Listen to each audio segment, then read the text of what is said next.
Ministre, moi je voudrais revenir sur la difficulté de communiquer de l'Union européenne. Vous avez listé les progrès obtenus depuis un an, et je pense que c'était important de le faire. Un doute s'est instillé sur, dans les opinions publiques et à l'étranger sur la permanence des valeurs de l'Europe et sur l'Union européenne.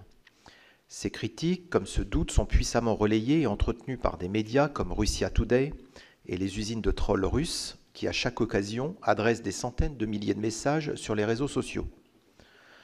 Est-ce que l'Europe a aujourd'hui une politique d'influence pour contrer cette offensive informationnelle? La France fait-elle suffisamment d'efforts dans ce domaine?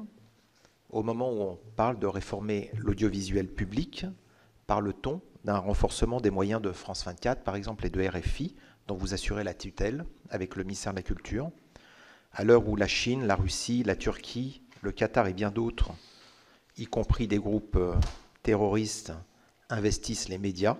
Le ministère des Affaires étrangères, considérez-vous, est-il assez présent dans ce débat et ne devrait-il pas peser davantage? Merci.